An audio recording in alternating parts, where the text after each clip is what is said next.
Ya pemirsa, terima kasih Anda kembali bergabung bersama kami dalam Saburai Talks. Kita lanjut lagi pembahasan kita tentang Metro Creative Hub. Sudah dijelaskan penjelasannya secara komprehensif tentang program MCH ini.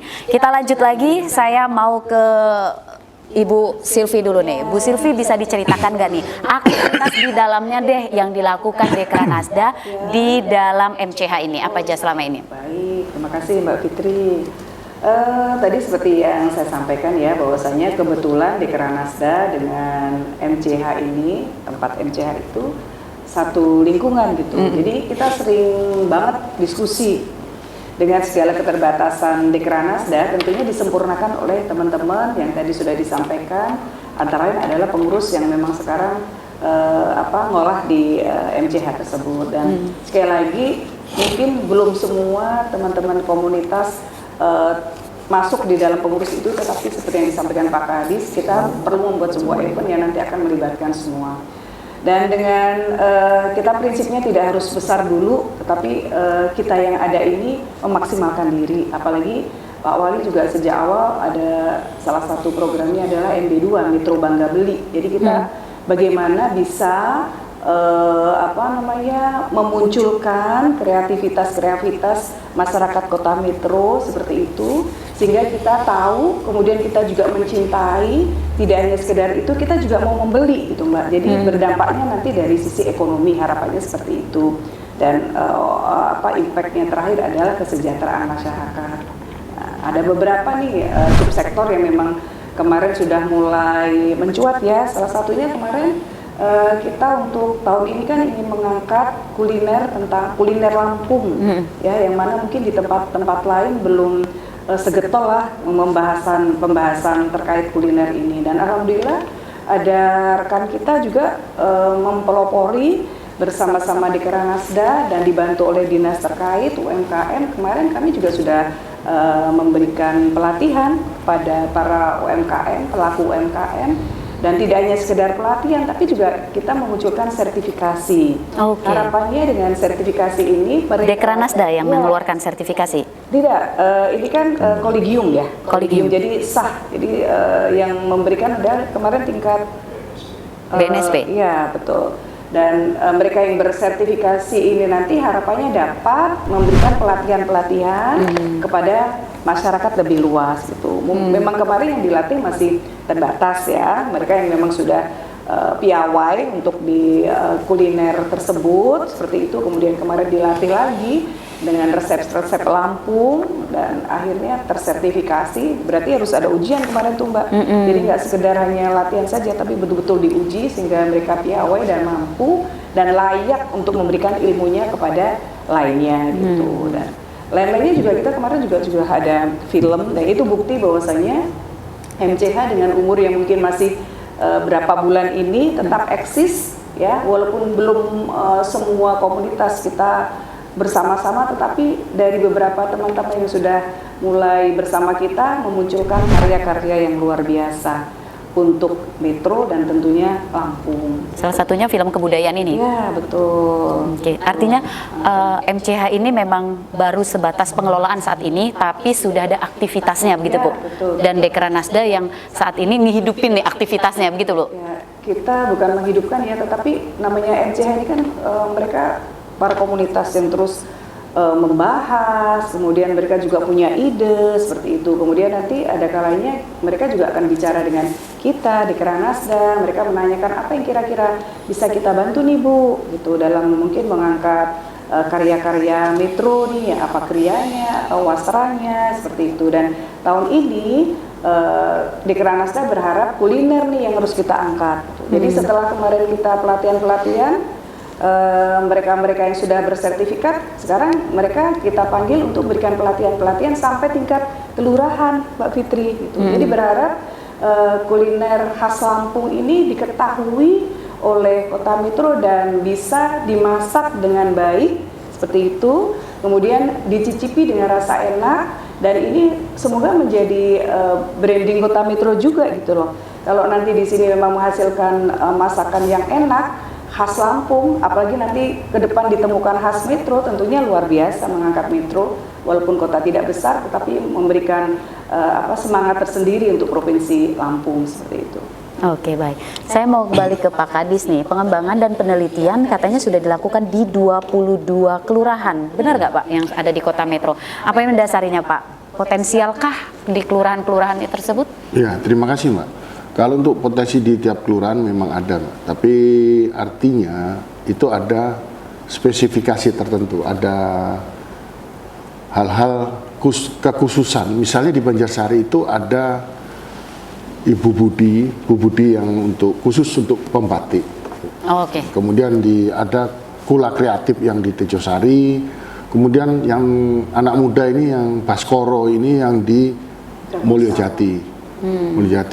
Mulyajati itu di Kecamatan Metro Barat di Jamur Sawah. Itu dia membuat suatu bentuk keramik. Dan kemarin kita ikutkan kepada pemuda pelopor tingkat provinsi juara 1. Dan ini akan mewakili Provinsi Lampung untuk ikut ke tingkat nasional. Jadi kami tidak hanya berhenti di satu subsektor, tapi ada 17 subsektor meskipun ada prioritas tertentu, misalnya kuliner kita prioritaskan, kriya, wastra. Nah ini sudah kita lakukan. Nah hal-hal seperti ini sebenarnya di 22 kelurahan ini semua ada hal yang khusus. Misalnya di Tejosari itu ada tapis, Dela Tapis, pengrajin tapis. Ya, ini yang dimaksud dengan 22 kelurahan bukan MCH-nya yang ditaruh di sana, tapi MCH itu ada satu di Kota Metro, tapi produksi mereka ada di 22 kelurahan. Ini banyak sekali yang sudah kita lakukan, yang tidak kita bisa sebutkan satu persatu di sini. Misalnya tentunya bukan hanya MCH, dari OPD lain juga melakukan. Misalnya UMKM ini kan melakukan di 22 kelurahan. Misalnya di Hadimulyo itu di Metro Pusat ada Papu untuk krianya itu. Kemudian di Jan Ayu di Yosoda di Metro Timur. Ini bahkan sudah wastra, ini sudah mewakili Indonesia ke Turki. Wah, keren ya Pak. Tadinya hanya di Metro kita branding sebelum ada MCH ini udah kita lakukan dengan Dekranasda, kita branding mewakili Metro ke tingkat provinsi, akhirnya dari provinsi mewakili tingkat nasional, dan sekarang ini sudah mewakili nasional dari Lampung ini ke tingkat internasional, rencananya ke Turki, Mbak. Wah, luar biasa ya. Artinya MCH ini memiliki 17 subsektor dan di masing-masing kelurahan punya potensi produk kreatifnya, begitu ya Pak ya. Dan itu yang diwadahi di dalam MCH ini, begitu Pak. Oke, baik. Nah, saya mau ke Pak Bambang lagi nih, Pak Bambang. Ekosistem ekonomi yang berkelanjutan, kira-kira bakal terwujudnya kapan nih Pak, menurut analisis Bapak? Karena saat ini baru saja sebatas pengelolaan MCH ini Pak. Ya, terima kasih Mbak Fitri. Jadi pengembangan MCH ini basisnya adalah riset, ya, basisnya penelitian. Saya memperoleh laporan dari kajian tentang pembentukan pengembangan roadmap lah dari Metro Creative Hub ini dari teman-teman Dinas Koperasi UMKM. Ada pihak ketiga yang namanya Samurai Collective Movement, Saudara Wisnu dan kawan-kawan itulah yang, dan mereka ini adalah kelompok komunitas kreatif juga. Jadi mereka yang menyusun. Jadi peta jalan tentang pengembangan Metro Creative Hub disusun oleh teman-teman komunitas kreatif. Nah, dalam riset itu disebutkan bahwa ada fokus perhatian yang harus dikembangkan, ya, terutama bidang yang dikembangkan itu yang pertama kuliner. Oh, kuliner. Jadi dari 17 subsektor tadi ada 3 atau 4 yang, dan itu dominan. Dominan dari hasil risetnya, yang pertama kuliner, yang kedua kriya, kerajinan ya Bu ya. Kemudian yang ketiga itu fashion, dan yang keempat itu seni pertunjukan. Seni pertunjukan. Ya. Kalau dalam bahasa ekonomi, kajian seperti itu namanya basis ekonomi. Jadi base ekonomi dan sektor basis dan non basis. Nah, 4 komponen dari hasil kajian Saburai Collective Movement itu adalah subsektor basis. Artinya apa? Subsektor basis itu kalau diberikan treatment investasi pada satu tahun tertentu, maka putaran ekonominya yang disebut dengan perputaran ekonominya, dampak ekonominya itu lebih besar ketimbang sektor non basis. Nah, itulah fokus perhatian kita. Coba kita kembangkan dulu 4 bidang ini yang saya sebutkan tadi, kuliner, kerajinan, kriya, fashion dan seni pertunjukan. Ini kita dorong dulu, sambil kemudian mempersiapkan subsektor lain untuk siap masuk pada prioritas kedua dan ketiga dan seterusnya. Karena begini Mbak Fitri, kita ini kadang-kadang berpikir bahwa semuanya mau digarap, tapi satu pun tidak berhasil. Nah, kita cobalah, nggak usah dulu 17 ya. Dari pengalaman teman-teman di kabupaten kota di provinsi lain itu memang megah-megah tuh konsepnya, gedungnya megah seperti tadi Bu Silvi katakan, tapi fungsinya nggak berjalan. Nah, kita balik, coba kita dorong fungsinya dulu, sambil perlahan kita persiapkan namanya co-working space-nya, tempat berkumpulnya komunitas. Sekarang memang sudah tersedia di Nuwul, bekerja sama dengan SKAM, ya. Tapi persoalan memadai atau tidak memadai tergantung fungsi yang dijalankan. Jadi kalau fungsinya besar membutuhkan ruang besar. Nah, kalau fungsinya belum besar, kita sediakan ruang besar, kan mubazir. Nah, kita nggak ingin itu. Kemubaziran itu ada di kota metro. Jadi kita betul-betul berpikir efisiensi. Itu yang kita ingin ajarkan pada teman-teman di komunitas kreatif. Baik. Saya lanjut lagi nih ke Pak Kadis. Ada 4 basis tadi nih. Gitu, udah sampai mana nih gerakannya sekarang, Pak? Kalau 4 basis ini, makasih Mbak Fitri ya. Kalau 4 basis ini pergerakannya sudah sangat luar biasa sih, sudah masif. Dan dengan Dekranasda ini contohnya tadi sudah dilakukan dengan kulinernya, kita membuat makanan khas Lampung. Kemudian yang kedua, untuk Wastra ini kita sudah melakukan penelitian, bahkan sebelum Creative Hub kita sudah melakukan penelitian, dan yang dipakai Ibu ini adalah batik motif khas Lampung yang namanya Metro. Namanya Leluak Tahambur. Kupu-kupu. Ini dong Bu, pamerin di kamera Bu. Ini namanya Leluak Tahambur. Ya, harusnya saya juga pakai, tapi saya belum dapat endorsan ini Bu. Oke, lanjut Pak. Kemudian untuk seni pertunjukan, ini terutama seni pertunjukan di Metro ini sangat banyak sekali. Ada drama, ada seni tari, dan ini selalu kita lakukan di setiap acara. Dan kemudian bukan hanya di Metro, bahkan kita pernah bawa di Apeksi ke Padang terakhir kemarin. Kemudian untuk seni musik, bahkan di Lapan Samber sekarang dalam hari jadi Kota Metro ke-86, kita bekerja sama berkolaborasi dengan KMKM, Komunitas Kreatif Musik Kota Metro. Itu setiap malam ada musiknya dari anak-anak Metro, dan genrenya macam-macam. Komunitas musik Kota Metro itu genrenya macam-macam. Bahkan semalam itu ada bluesnya, yang orang akhirnya akan tahu bahwa Metro itu memang SDM-nya luar biasa. Dan kita sudah lakukan ini, ada blues, ada reggae, ada pop, ada keroncong. Keren banget untuk Lampung. Plus lah untuk Metro lah. Plus untuk Metro.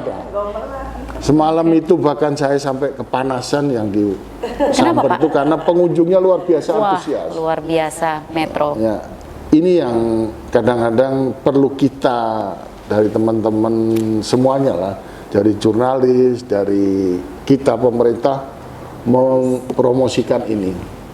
Dan kita dengan event-event diperbanyak, nantinya Metro ini akan lebih dilihat, lebih dikenal.